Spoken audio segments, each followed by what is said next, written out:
Yun yung mga boss madam, may pakikita lang ako sa inyo. Parang may kahawig ito ako sa ano sa libro. Yung ano na ito, tawag dito, yung bukid na ito, parang rice terraces. Pwede na! Ang ganda.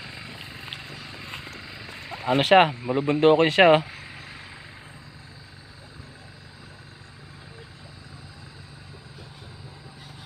Malubundukin mga boss madam.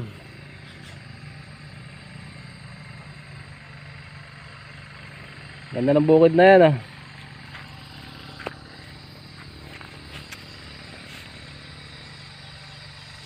Parang rice terraces. Meron pang ano doon oh, palaisdaan. Pagka ano malilinis ang bukid, gandang tanawin. May halaman ng paro. Meron pa ako siyang pakikita sa inyo mga boss madam. Tingnan natin.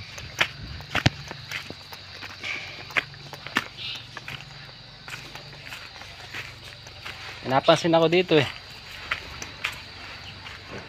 May aso lang eh. Ang dami. Ang dami. Tandahan tayo baka may aso eh. Ang gaganda pa. Tingnan mo naman. Dami nito. At ibang kulay mga boss madam. Ang ganda.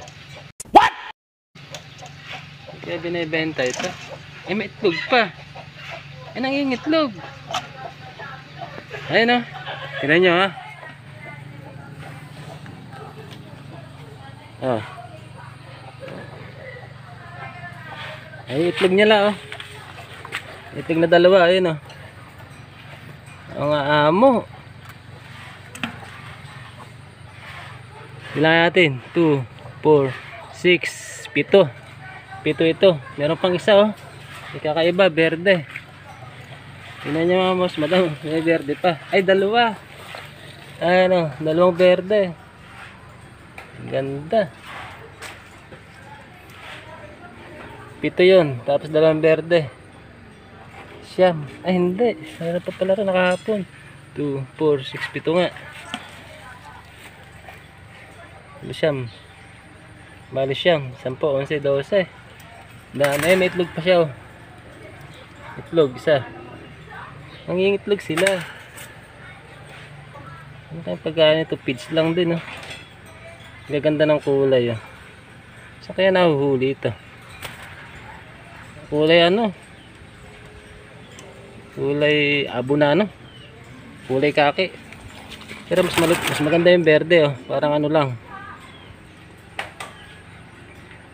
Tatanong ko ito, bibili ako nito. Mga boss madam, itong gusto ko eh. Alagaan eh.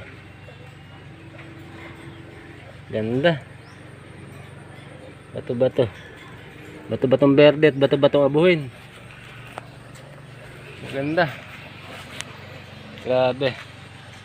Ay, hinahanap ko ng matagal eh. Gusto ko makabili niyan.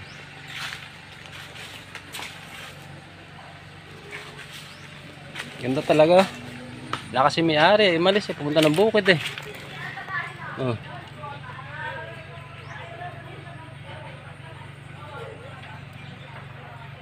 Ito bato-batong abuhin. Nangingitlog pa. Ito yung lalaki rito. Alam ko lalaki, maliit eh. Pero para ito, lalaki ito. Ba ito? Ayun, inahin niya, malaki.